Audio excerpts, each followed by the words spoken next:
Okay, so let me share my screen. All right, can you see my screen okay? Excellent. Yes. All right, so welcome to Elevate Online. This is where we run a webinar on topics, I think, that are often either trendy or mostly avoided for some reason, I think. And we're getting really good feedback on this series. This is probably our fifth webinar that we're running over the last couple of months. And we are obviously planning to do a lot more as well. So if there's any specific topics in the future, feel free to reach out. Happy to cover that. We do have quite a few recordings on our YouTube channel as well. And yeah, in case you missed something, you may want to check that out. But look, today's presentation really is about growth traps. So let's jump right into it. So escaping growth traps with smarter marketing and sales. And I guess what I'm going to talk about today could be fundamental to some of you, and it could be groundbreaking to others. So let's begin. For some of you, you know who I am. My name is Alexei. I run a business called Your Easy Web Solutions, and I also have a podcast called Better Business. I like to challenge myself every time when it comes to solving problems for businesses. I love learning, and I want to make sure that I'm able to help business owners either in terms of a solution or direction when it comes to finding solutions. And overall, my job is to inspire and motivate you and make sure that you guys are able to help me with my mission, which is to create a positive change. Overall, Your Easy Web Solutions is a company that I have established in 2007. We're a results-driven company specializing in B2B and B2C marketing. And our focus is mainly digital marketing, sales, marketing and sales, I would say, as a bigger area. And lately, we've been doing a lot of AI-powered stuff to help customers with automation, client engagement, and yeah, basically doing better across their markets. We've got offices across Brisbane, Gold Coast, and Melbourne. So we do cover most of Australia. And if you want to pop into one of our offices, we'd be more than happy to see you. Doesn't happen much these days, I must say. We have been featured on the Current Affair twice for all the right reasons. And a lot of people may have come across this. This is where we had a dispute with Kanye West. And that battle was very well known as David versus Goliath, which is where we won our trademark. So a lot of people know us for that. And besides that, I'm very proud to say that we have a very good customer service delivered by our friendly team. And overall, our success and engagement rate with our customers seems to be outstanding compared to the rest of the industry. Our average client lifetime value ranges between 5 to 8 years, where on average with most digital marketing firms, it's 6 to 9 months. So very proud of that. Anyway, today's agenda is I want to talk about the big picture stuff that always gets forgotten and then see how that could be used specifically to help you optimize your sales and marketing. I think it's very important to address sales and marketing as a whole because a lot of people just look at sales or just marketing. And this is often where things get forgotten and potentially don't translate into the results that people are seeking. We're going to have a conversation. I'm going to do a breakout session. So anyone wants to share their challenges and whatnot and have a bit of a conversation, I think it's only fair. It's a good opportunity to form some new relationships and also voice your opinions on things too. Then we'll talk about my program. It's something that I've been working on to launch around my book, which is called Better Business That Works. And then we'll do a Q&A session right in the end. So let's jump into it. If I'm going too fast, let me know. But like I said, there's going to be a recording of this in case you missed anything. And I want to make sure that we make the most out of this time. And if we do go over time, it's up to you guys. But typically, we do have a few people staying behind wanting to ask questions and sort of prolong the meeting. So that's something you want to do afterwards. More than happy to do so. All right. So what's today really about? I think a lot of people look at their business in a very fragmented way. And look, from my observation, it's very clear that there's marketing, sales, operation, and accounting, and you can break down each one of those areas further if you wanted to. But at the end of the day, marketing and sales really needs to be well connected. And if you look at sales and marketing, well, there's no sales without the marketing. There's no marketing without the idea and understanding of why your business obviously is better than others and how do you actually position it, because many people completely drop the ball when it comes to it. So I think you got to look at your revenue as a big picture model, starting with sales and marketing. So today's focus is really going to be about boosting growth through those two elements. I'm not going to jump into operations or accounting. and by the way, they're not my specialties. I mean, I know enough about it to be dangerous, but I do prefer to work with partners. My strength is marketing and sales, and that's what we're going to cover today. So let's jump into the big picture stuff. So what most business owners forget. If we look at the big picture stuff, typically every business has the goals of being profitable, consistent, or manageable, if you like, and it's got to be scalable because obviously everybody wants to grow. And in the end, one thing that I often see people forget is saleable. You've got to be able to understand what your business is worth and what the exit strategy would be. I find that probably 90% of people that are in business have got no idea about an exit strategy because they're just living in the moment doing what they're doing. But if you look into any businesses that are bigger, there is typically a conversation of either merging or selling or upgrading or combining. And this is where the value of your business is really, really important. Why this is connected to your revenue is oftentimes you misunderstand the assets that actually make up the value of your business. So your database, potentially your sales process, your team, your systems, your unique processes, the reputation that you have. And for that reason, I find many businesses, especially for sole operators, come to a point where they just close their doors by the time they want to retire, and that's it. Where in essence they could be making a significant amount by selling that business or turning into a legacy with a number of different avenues. So I thought it's just very important to touch on that before we jump into the growth stuff. So let's look at the basic revenue formula, which is something I like to call the growth trap, because while everybody understands it, I think a lot of people address this from a very wrong perspective. So we've got a formula like this, which is leads multiplied by conversion rate, multiplied by the price, and multiplied by revenue repetition, and that equals to your revenue. This is very simple, very flat. I understand, obviously, you can chuck a lot of different factors into it. But in essence, what that means is that if you have 100 leads coming through and your conversion rate is 30%, 3 out of 10, for example, and you sell a service or a product, let's say a service for this particular instance, at $100, once you will generate roughly $3,000 at the other end. So obviously, yes, there are factors like, what are the leads costing you and whatnot. And this is important to consider later. But I think it's very important to understand the simple basics here before you start to scale things or understand which parameters actually prevent you from growing. So the question here is typically where, a good business coach would ask you, where should you start improving within this particular formula? And to my surprise, most of the time, business owners jump onto number of leads. They say, hey, I want to get more leads. This is all pretty good. I know what I'm doing. Where in reality, if you look at the basic revenue formula and look at the parameters again by altering a few things, if you, let's say, change that 30 to 40% and change your price and change your repetition, you would get almost 90% more out of exactly the same outcome. So out of this whole formula, you will find that there's some parameters that need immediate attention because getting more leads obviously is a matter of cost and time. And a lot of the time people fall into a trap of being too focused on the leads that they're handling and trying to get more of those, accepting the fact that they can't convert a certain number. And then they reach their capacity where they just can't deal with any more. And you got to understand that there's a big parameter here, which is called lead quality, which a lot of people are not really clear on.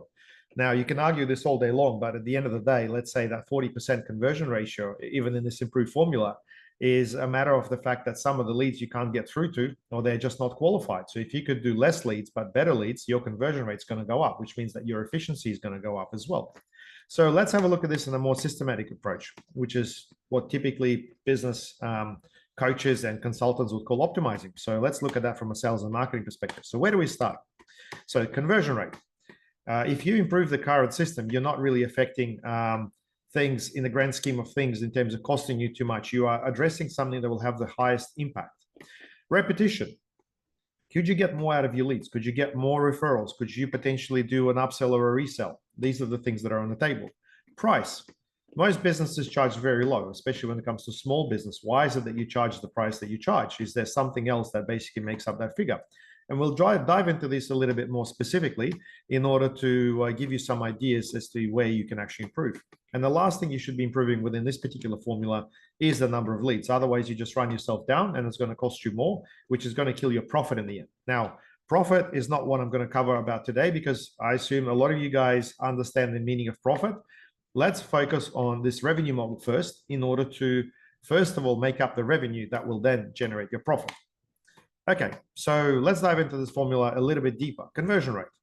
So here are some of the questions for you to answer. If you are basically getting a certain conversion rate and you think there could be room for improvement, and look, I must tell you that 20 to 30% is a fairly average type of ratio that I get for service-based businesses. That doesn't mean it's a good it's a good number. I think you should be striving for 40% and up, to be honest. And there's a lot of things that basically are preventing you from doing so.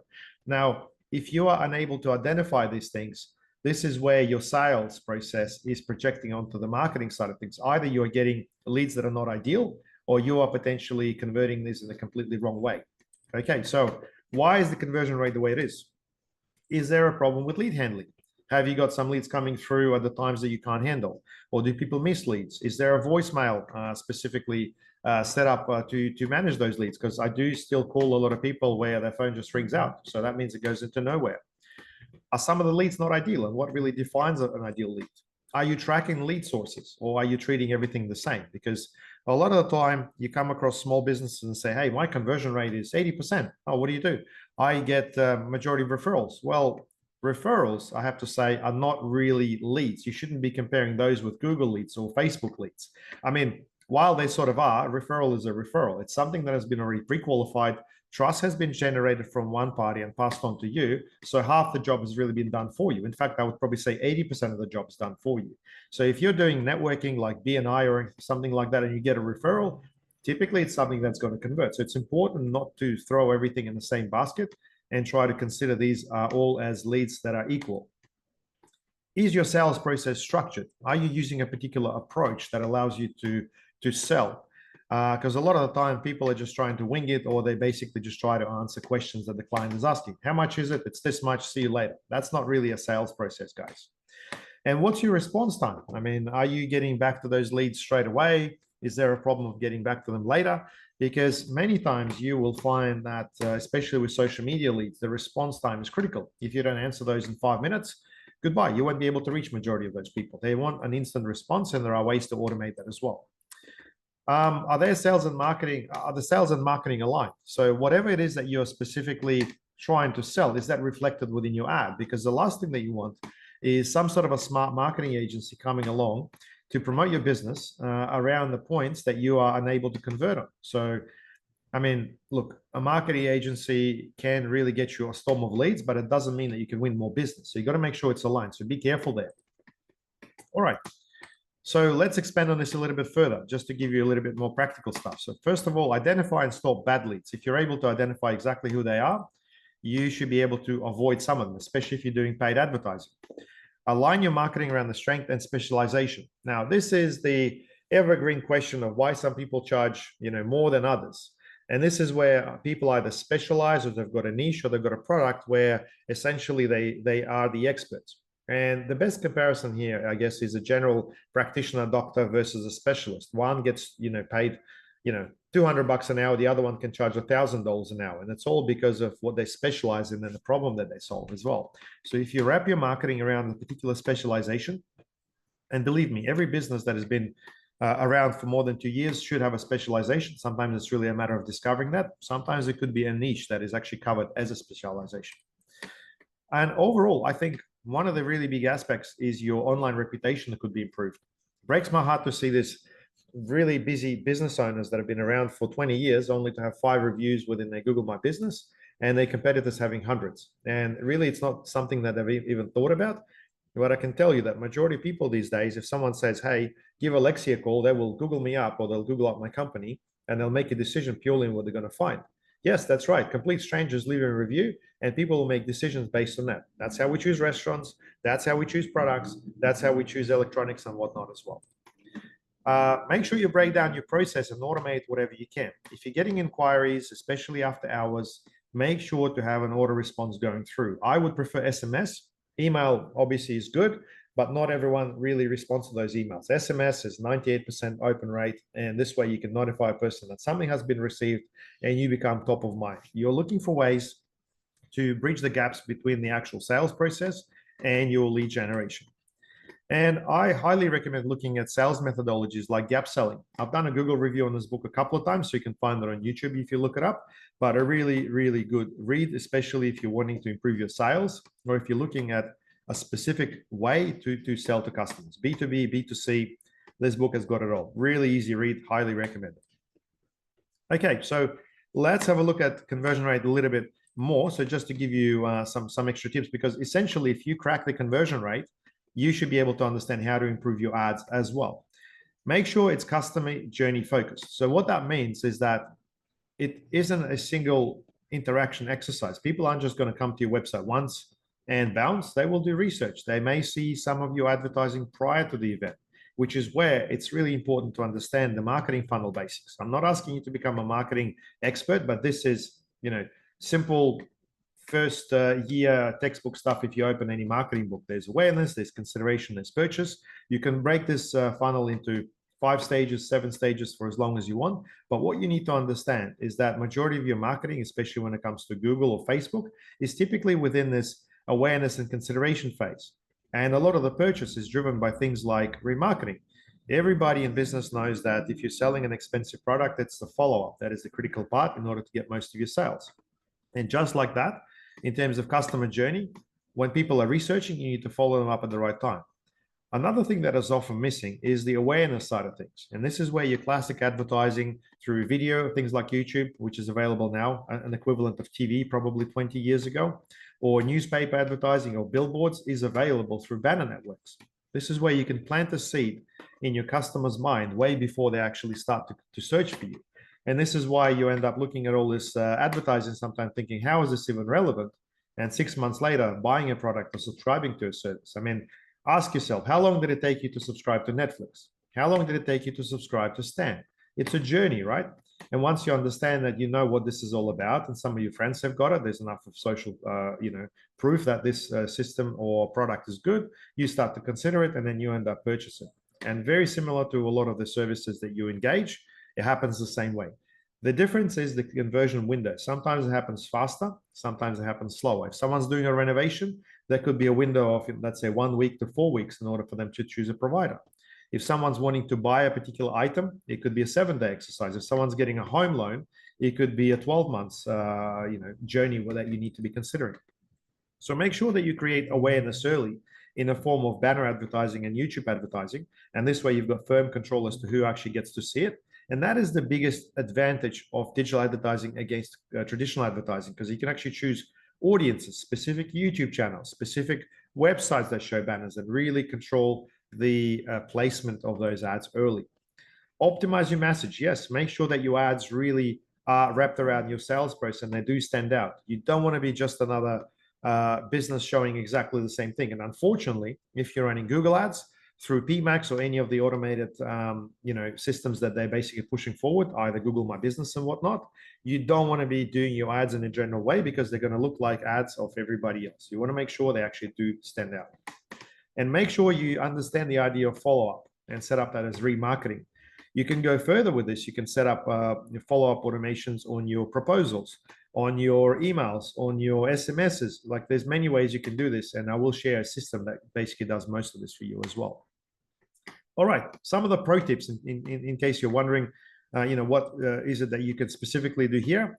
Okay, in case you're running Google ads or Facebook ads, make sure that you create audiences. And one thing in particular is a similar audience. Now, if you don't know what I'm talking about, an audience is essentially a list of people that you may have access to. Let's say your past customers and your zero. So you can easily do an export of names and emails, and that's all you really need. And if you take that and if you load it into Google audiences or Facebook audiences, you will have an option to create a similar audience. So that means that for those particular marketing platforms will go and find people that are similar in characteristics. Don't ask me the how question. If you want to do that, we can do this as a part of the discussion.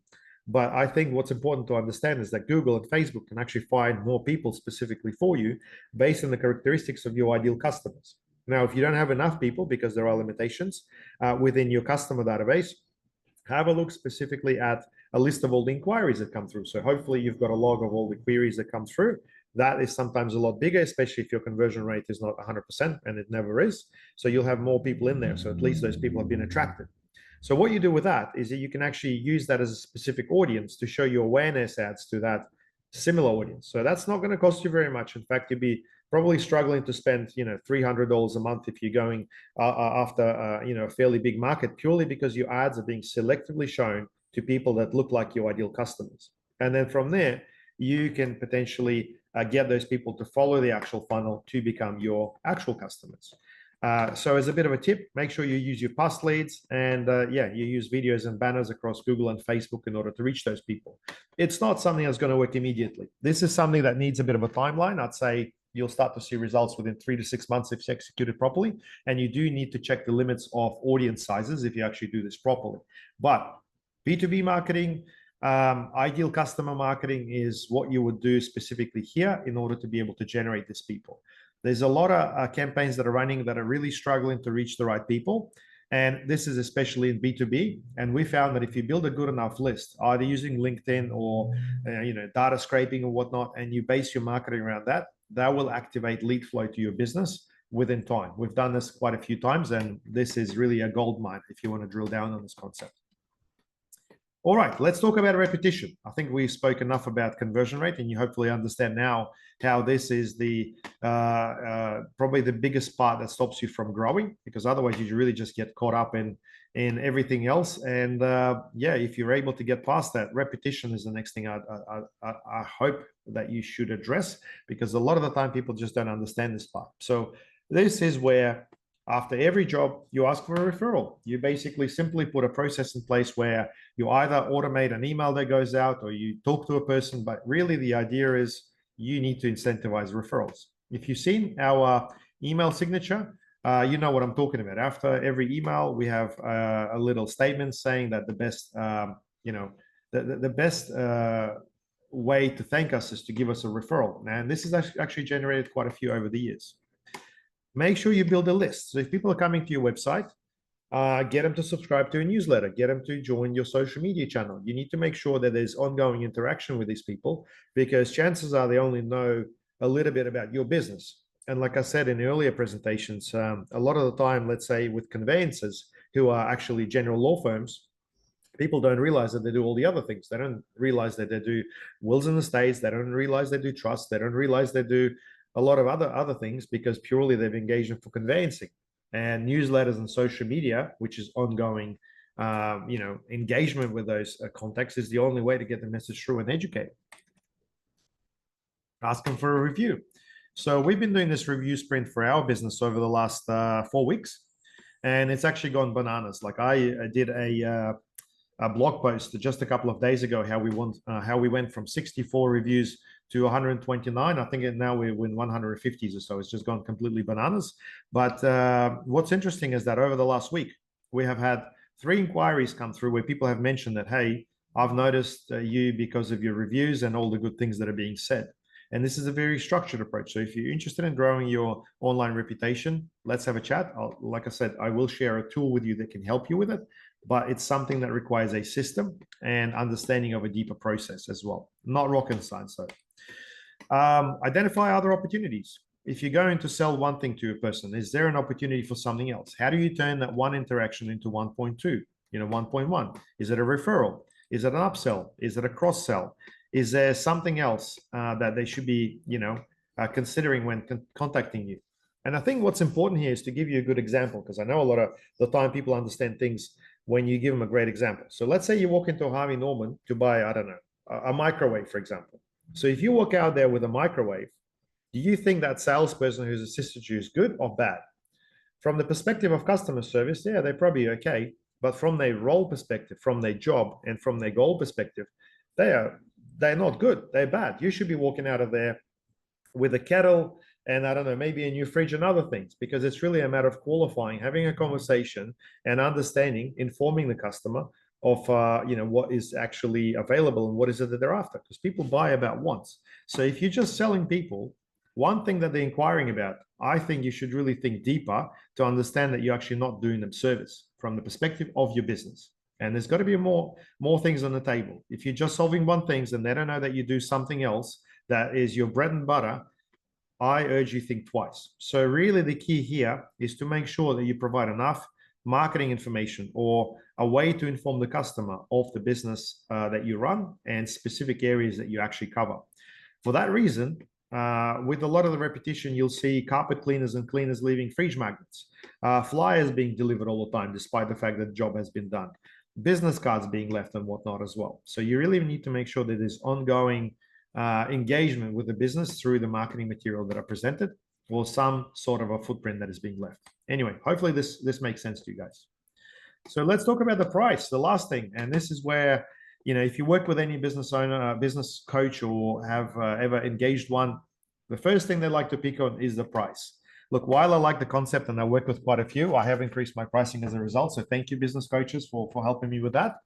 I must say that this is where a lot of people just don't believe into what they do because they think their pricing is really good. Well, if you haven't reviewed your pricing over the last couple of years, I can tell you that things have changed quite substantially. The cost of living, the wages, the insurances, the economy, everything has changed. So if you're charging the same amount, it is something that needs to be reflected. But more than that, I think your positioning of generalist versus specialist, which is something that I've described just earlier, needs to be considered, because if you now specialize in something or your business has shifted, it's really important to reflect on that. It's really important to stay current with your competitor research. Hey, call your closest competitors and ask them for quotes. Don't ask me how you're going to do it. I'm sure you're creative enough to do it. If you want, I can certainly give you a few recipes if that's something you struggle with. But I can guarantee it that majority of your customers, majority of your competitors are actually charging more, and there are reasons why people still choose them. Make sure you add extra value, because the value of what you're offering lies between these four components that I've got presented on the right-hand side. It's the price, the timing, the quality, and the value. I mean, the question to ask yourself is, if you called a tradie and that tradie said, hey, yes, I can do it for such an amount, which seems reasonable to you, but they don't show up, or they do a bad job, or they basically take too long, or they leave a mess, is that something that you'd be happy with in the end? Well, if they don't show up, there's no job, right?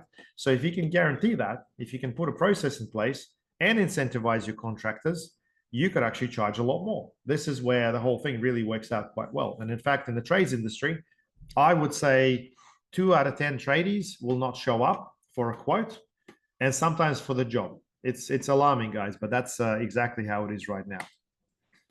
All right, so let's look at the number of leads. Probably the last component, and for some of you, maybe something that you're really, really interested in, and I'm happy to cover and answer any questions around it. But increasing leads is the last thing that you want to do within this formula. And really what you want to focus on, make sure you qualify leads early. So if you're using forms, if you're using automation, make sure you extract all the information from every lead before you speak to them. You've got AI taking calls these days, you've got SMS, you've got all the other things. And I guess what you don't want to be doing is wasting time on tire kickers and really understand how to define quality.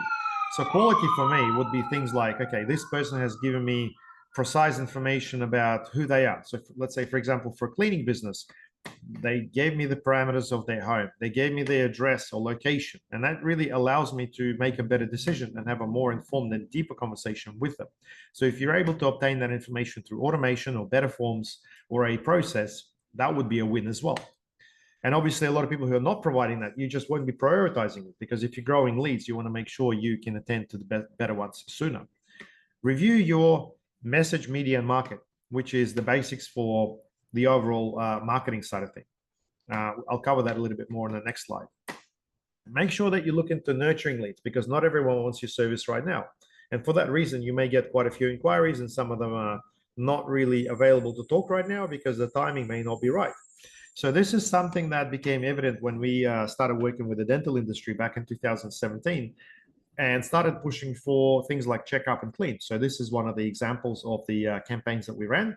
So we put this on the website where, there's a check up and clean for $189, and this started generating a lot of inquiries straight away. So people filling out the form, but to our surprise, every time they've been contacted after that submission, they either didn't pick up or they said, oh, I'm not interested right now. Right now was really the interesting part. And it's like, oh, so why did you opt in? I said, well, we want to do it, next month or in 6 months and so on. So we changed our strategy straight away based on that feedback to run this through social media and Google to generate a whole bunch of people who want to check up and clean, who obviously fit our target audience, that need to be nurtured through email marketing in order to bring them to the actual appointment. And this way, we've been able to grow their business quite substantially. In fact, this is where a lot of businesses completely misunderstand the idea of nurturing, but hopefully in this example, you understand that it's all around the timing. You want to make sure you attract people, something they become a part of your database, and then from there you can send them a relevant message to keep them informed of what you do, and then get the timing right. So works like a charm, and definitely a long-term goal, which allows you to build a database, which is a big asset for your business, as well as potentially get more prospects down the pipeline as well. And where this works quite well is a lot of the time people roll out a new service within their business and they really struggle to launch that. So if you want to launch a new service within your business, the best thing to do is to do a mail out or some sort of a blast to your database, existing customers as well as prospects like that. I hope that makes sense. So the quickest path to more leads, if that's what you want to do, is refining your 3Ms, which is market, which essentially is your target audience, message, which is your ad creatives, and media, your channels that are being used. And like I said at the very beginning, you want to make sure you're not comparing apples with oranges. You really want to make sure that you're considering Facebook, Google leads, referrals, separately, and you want to make sure that everything is wrapped around the actual channel and a specific audience as well. Because if you're marketing to everybody, I think you'll find that getting a bit of everything sometimes does not work very well, and you're not able to scale that because you can't systemize your sales process. So if you're able to break that down further, that works well. And in terms of fine-tuning your ad, because this is where a lot of people get stuck, you want to make sure that the ad is specific to an audience. So make sure it's aligned with the audience. So if you're targeting families or homeowners or men or women or people of certain income, you can wrap around that in a message. Make sure it's around customer wants. People buy because they what they want, not because of what they need. And mention pain points, fear of missing out, things like financial benefits, like the rewards that people get or discounts they may get, and finalize this whole thing through a call to action. Make sure there is a call to action. Get them to do something at the end of reading that particular piece. Essentially, what you want to do is walk through the whole process. You want to make sure you walk from market through to message using the media. And overall, you may realign these things, but hopefully this makes a lot of sense. There's a concept that we use, which is called ACUA, ACUA. I recommend that you Google this up. We've done a few blog posts on this. And overall, that is one of our secret weapons when it comes to writing really strong and powerful ads. If you want a bit of a case study where we've actually applied a lot of this sort of stuff, there's a business we work with, which is called Winstulation. They came to us with a limited budget, wanting obviously better lead quality. And better lead quality is one of those vague terms, and a lot of people may not understand it completely, but they were getting leads that were basically wanted windows replaced, and these guys do double glazing. So the actual lead itself was not really aligned. A lot of the time people were inquiring from wrong areas. And what we've done is we refined the audience. Audiences found better keywords, wrote better ads, created a new landing page, and improved their online reputation. And this is all a process that you can follow. And I want to make sure I provide you with the right direction. Obviously, we can really drill down on any of this, but hopefully this explains the thought process. In terms of their leads, over the last month, it's dropped further from $60 to about $42. And these are quality leads, which actually allows them to get a better conversion rate. And we use this very process that I'm describing to you today within their sales and then within their marketing in order to achieve these results. If you're wondering what they add or they landing page looks like on the mobile and desktop, it's right here. And like I said, if you want to sort of have a look at it further, check it out within the recording of this video. But it's very important to note that we are focusing specifically around customer wants and pain points in order to generate leads. And that works very, very well. So customer journey and reputation. This is probably the last part that I'd like to address here before we change the format a little bit. Marketing isn't just about ads. Marketing is about trust. So people buy from people who they know, like, and trust. If you ever done any marketing or if you bought anything, you can confirm that very, very quickly. Customer journey is basically a process from lead where you're being nurtured into conversion and advocacy, whether it's something that gets done through social media or newsletters or calls or external advertising interaction. It's something that will happen. You may potentially see one of the Optus ads somewhere, then you join a newsletter or you keep seeing an offer, and then that gets you into something, and then you tell your friends about something that you purchased. Optus may be the best example, but that's something that came to mind. Automating this whole process, especially when it comes to reviews, is something that I recommend doing with a system called High Level. This is a system that we use. You can get your 14-day trial very easily and quickly. In fact, this is a big CRM that is sort of in line with HubSpot without the price tag. So very cost effective, has got a lot of ready solutions for things like reviews, landing pages, email marketing, contact management. And I highly recommend that you look into it, because the fastest thing, in my opinion, that you can resolve is your online reputation. Because I think you can double your reviews very, very quickly if you haven't really looked at it systematically. And really, what you want is just more reviews than your competition. That's all you're really after, because trust here is a conversion multiplier. So I did this presentation 2 days ago, and these are our reviews across the whole of the digital landscape for the 3 locations that we have: Brisbane, Gold Coast, and Melbourne, as well as also things like Trustpilot, OneFlare, product review, and so on and so on. It's very important to make sure that the reputation is reflected. I think now for Brisbane, we're in like we're up to 150 reviews or something along those lines. It's really gone bananas. Anyway, if you want to know more about it, check out our last blog post, which I wrote specifically around this. So this brings us to our breakout session. Breakout session is where we get to have a chance to have a bit of a chat. You get to introduce yourself if you obviously want to participate. And today, I guess I wanted to focus on your biggest challenge. So let me just stop the screen share for the moment. So we can actually get this breakout rooms. Here we are. All right, so you will be invited to a breakout room, and this is going to be only a 5-minute exercise. So after that, it will close, but essentially that should give us enough time to have a bit of a conversation. Let's go.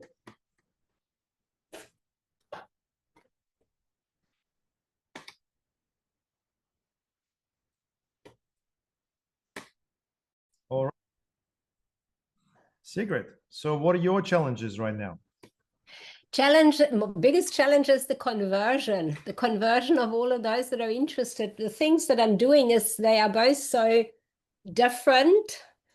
Most people don't understand at all what it is. So there's a lot of time spent on explaining and giving examples and so on. Okay. Do you want to tell us like a quick elevator pitch what your business is all about for the other guys that are in this room? Okay, so I've recently started doing global business networking online specifically. That's the big component where we go live to network live on LinkedIn, and we have new visitors or guests every single week. So you're constantly having a change of guests in the room. And to bring members into that, the membership is includes not only the going live, but of course it also includes more knowledge about marketing yourself and networking on LinkedIn itself, and LinkedIn information and training, because I have a collaborator partner in that area. So that's something very different there with the networking. Okay. And that's the main component. Yeah. Okay. No worries. Okay. Well, that's good to know. Priscilla, what do? You here with us? I'm just not sure if she can hear us or not. You may need to unmute. Okay. Maybe not. Pavlo, how about yourself, mate? Tell us about your business and your challenges. Alex, hi everyone. I'm doing engineering consultancy. In small size, but it's growing pretty good. So I wouldn't call it a challenge. I would just probably missing a lot of opportunities in that field, because I've built a system that keeps me pretty busy with pretty good profit. But like next steps for me would be scaling that business into something bigger, and I'm not really utilizing a lot advertising and marketing. Like I'm working well on referrals and repetitive business, and currently upgrading my website just to give it a go with advertising. Like it's more like using your terminology. Like what I'm trying to do is to improve awareness and nurturing leads. So it doesn't mean that I expect people to see my advertisement and jump straight to business with me. It's just making sure that they know about us at the right time when they need us. Yeah, that's basically. And I have a very large database of people who are potential clients. So yeah, probably. Yeah. Well, a lot of stuff to do it right. Yeah. For both of your businesses, I think because you're in the B2B market, it's worth the while to actually go and create audiences. If you have a list of those people, names and emails at least, and load them into Google and Facebook, you can run specific advertising to those people, which is going to be very channeled. But I guess the challenge is you're looking for people that don't specifically take action very often. So it needs to be a combination of getting in front of them and also some sort of a follow-up process as well. So I highly recommend looking into things like YouTube and banner advertising across obviously the platforms that are available. Because at the end of the day, you want to get in front of them. You want to make sure they know who you are. They're aware that you exist. And then the actual message is aligned with what their problem is. Are they looking to make more money, save money, I don't know, scale what they're doing, cut back on what they're doing? They're looking for resources. They're looking for solutions. Like you got to run through this whole spectrum in order to identify exactly what the pain points are. And like I said, with B2B, the challenge is the timing.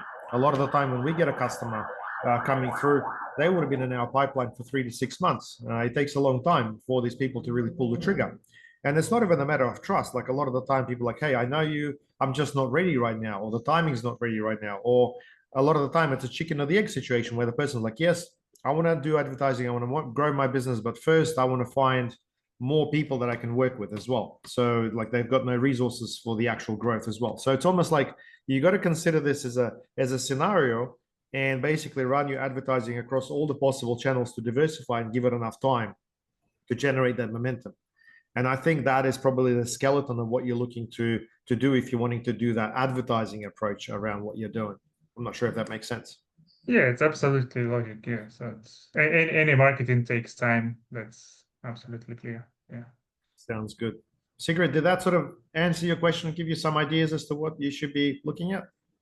Yeah, for sure. Yeah, cool. All right.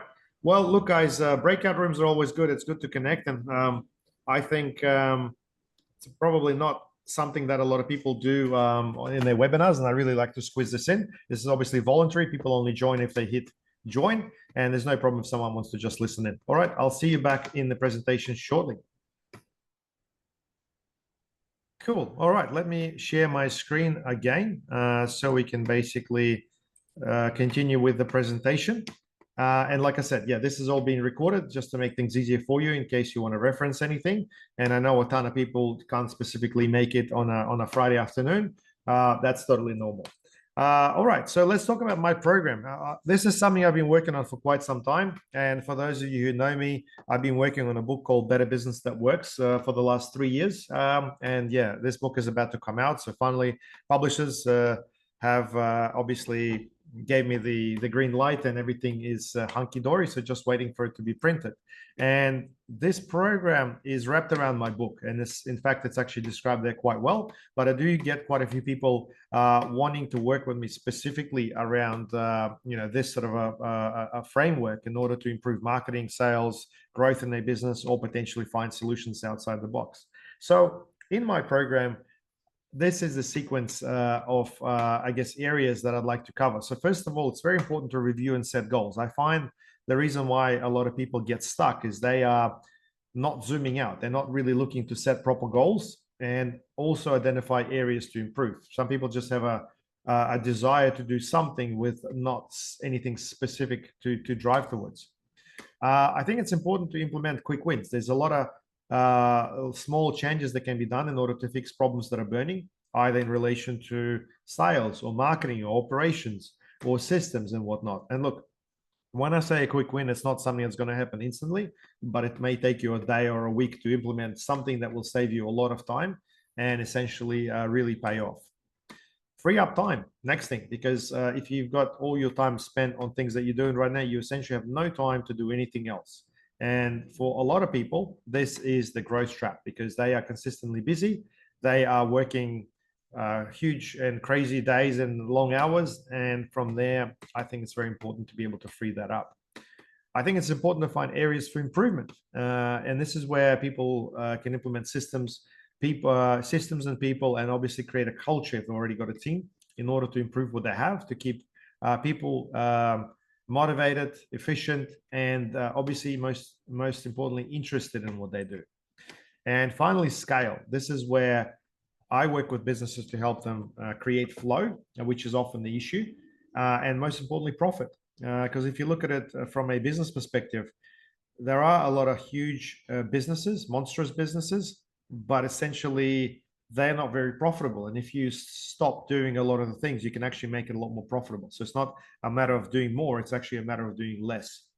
And that is exactly what we do within this process. I've been doing this since COVID. In fact, a couple of customers came to me struggling with their business because of COVID, but yeah, I'm not sure whether it was the timing or the framework or the combination of the two. It's actually worked very well for every person that I work with. So my program really covers sales and marketing as a strategy, a growth plan, making sure that customers that I work with are kept accountable. So you got to stay on track.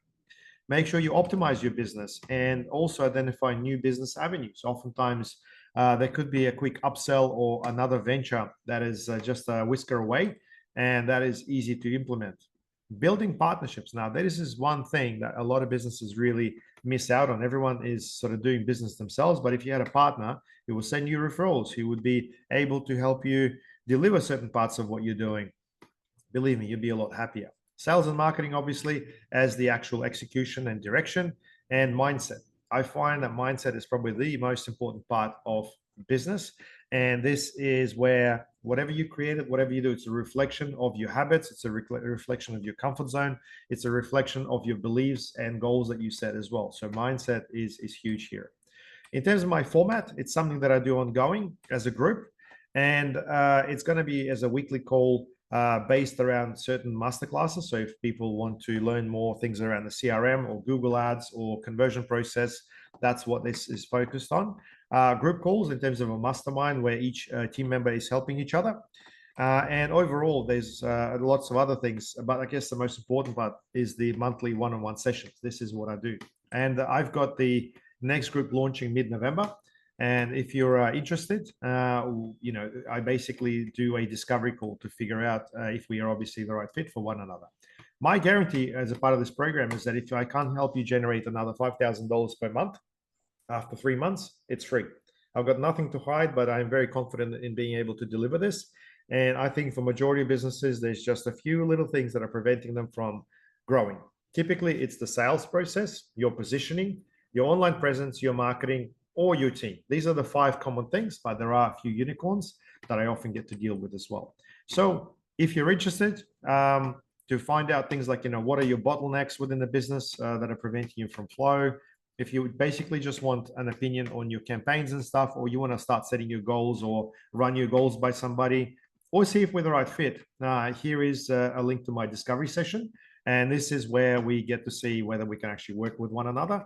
And I think the best thing here is because it's a group program, you also get to bounce off other people as well. So something that I've been doing for the last 5 years, one-on-one in a group format, and now I'm about to relaunch again, because I do think that this is where that would be the fastest impact for business owners in order to help them achieve their goals. Because oftentimes it's just direction and a few little things that need to be tweaked in order for a business to really, really be able to achieve its potential and get it at the right altitude where it actually needs to be. As a bonus of this discovery session, I would like to offer you a free copy of my book, and hopefully I should have some printed versions soon. If not, I can send you a digital one. I'm more than happy to share. And like I said, it is a reflection of my program. It covers pretty much everything except and also my own journey with my businesses, and also reflects on some of the systems and processes that I have implemented, failed at, and potentially performed over the years as well. So as a summary, let's talk about the key takeaways of today's presentation. I think what you need to do is, first of all, understand the big picture in terms of basics, because if you don't understand the basics, it's very difficult for you to get into the marketing. And the biggest problem that I'm seeing is people jump into the how question. Hey, I want to make my ads better. How do I do it? And they think it's a matter of fiddling with the actual settings. It's not. It's much more complicated than that. It's the fundamentals of the actual business, your conversion strategy, your positioning, your reputation, the overall business. How do you get in front of your customers sooner? Well, that is the objective. There is the awareness advertising that you could be doing. There's outreach campaigns. There's a lot of other things that you could do. So make sure you do that. Stop marketing and trying to sell to everyone. I think that is the biggest thing I really would like you to understand and process. If you're able to see exactly who's not ideal, where you're wasting dollars, that is by far the fastest way for you to optimize your expenses when it comes to marketing and sales. And believe me, if your sales staff can call, two people less each day, they would be a lot more efficient and they'd be a lot more happier, not calling people that they can't reach, because at the end of the day, it reflects on their performance. And to be fair, sometimes you look at the salespeople performance and you find that they may actually not be performing, but you are the ones who is getting them to do things that are potentially not working in the first place. So quality control is pretty important there. Follow up with remarketing. So you can do this via pay-per-click, email, SMS, and a bunch of other avenues as well.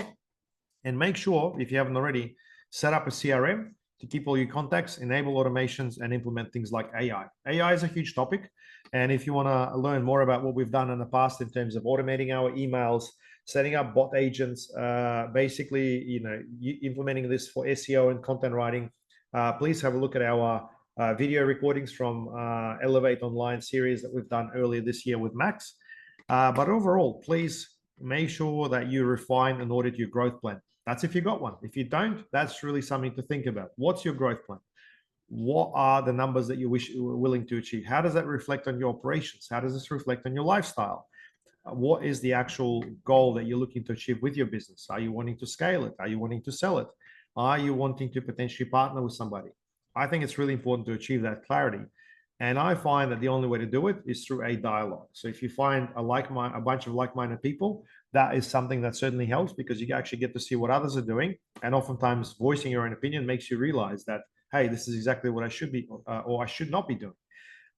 Business coaching works very well. And in fact, this is the format that I offer, but I don't like to be referred to as a business coach, because for me, I think overall, it's a reflection of the actual business owners finding their potential through a structured approach, which is what my program is really all about. So a couple more pro tips for you, because I know you've obviously probably wanted to hear a few more things.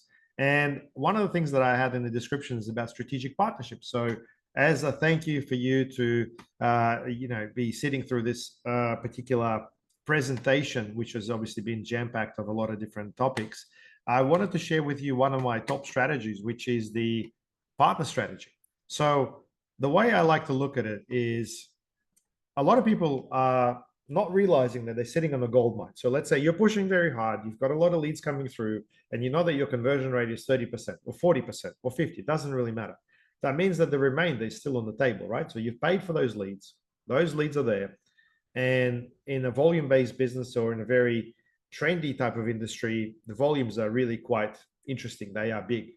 So if you got, let's say, 50 leads lying around each month, don't you think that somebody else would be interested in those leads? You have qualified them through your process. You have tried to connect with them. You know that they basically are real, so that they're not scam or anything like that. And there are partners who'll be very interested in using those leads, especially if they fall under a particular category.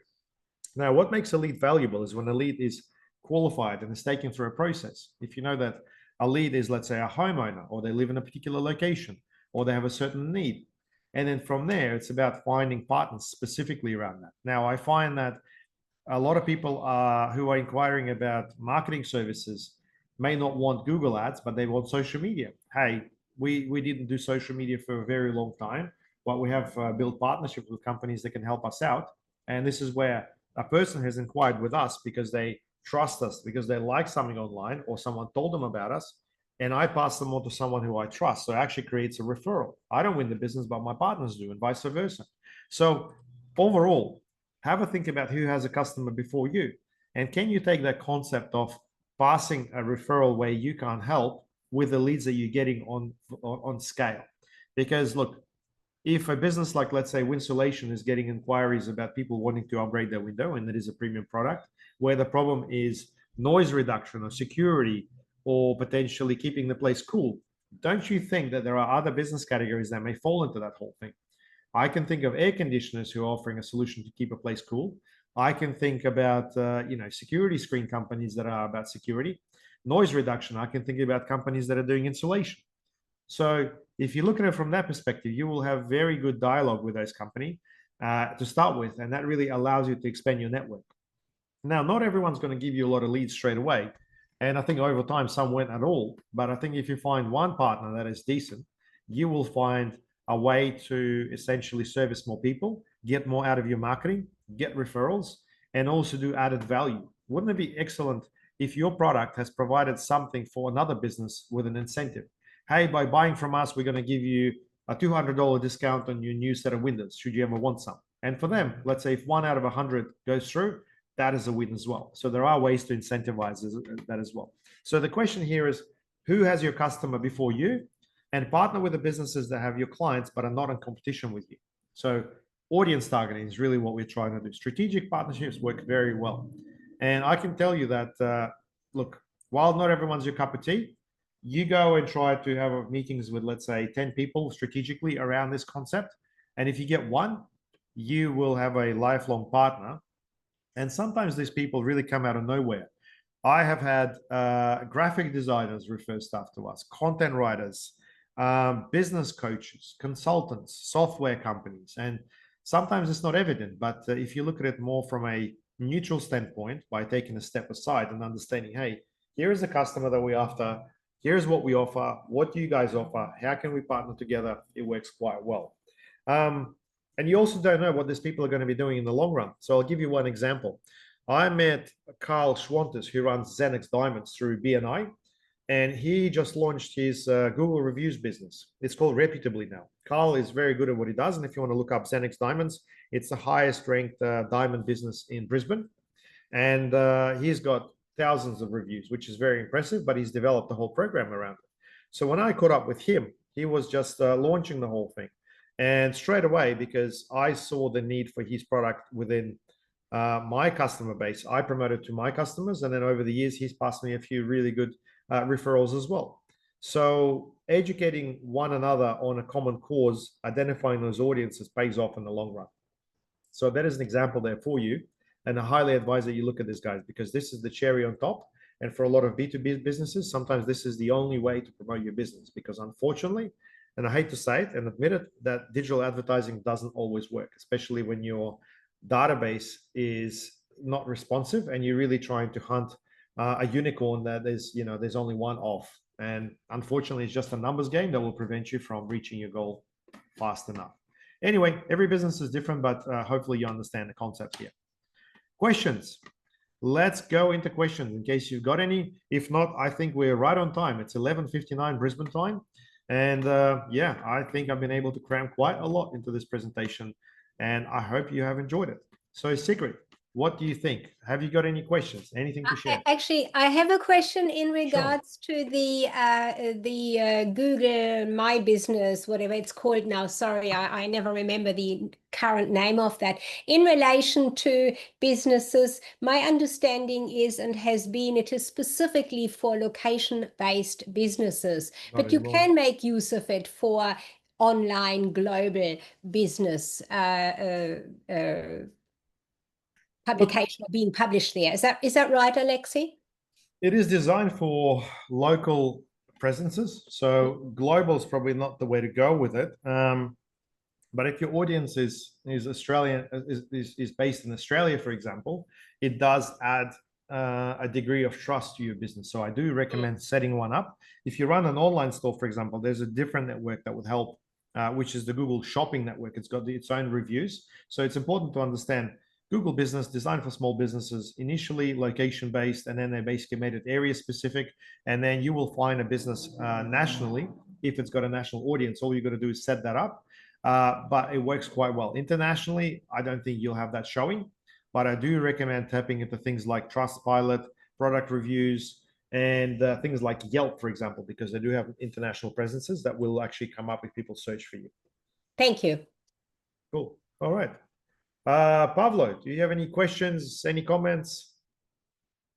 Thanks for presentation. Now, I'm definitely probably keen to have another catch up with you. I know that we had some cooperation in the early days of my company, but since then, I think a lot of water come through. So, and I think I have more things to discuss with you, and it's probably a better time to take it at another level. So I probably will Sure. reach out to you separately and Sounds good. Yeah. Well, organize it. Yeah.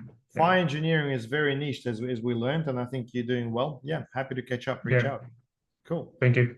Kristen, have you got any questions or anything you'd like addressed? I'm not sure if you can hear us. I know that some people obviously just have this as a radio listening on the background, but I thought I'd just give everyone an opportunity. Priscilla, anything from you? Okay, so I think we've got a few people just listening in, which is fair. Well, look, if there's no further questions, I think what I would like you to do is subscribe to my podcast. There's always, cool things I'd like to share, interesting guests I've got as well, and it's Better Business That Works that you should be searching for on YouTube.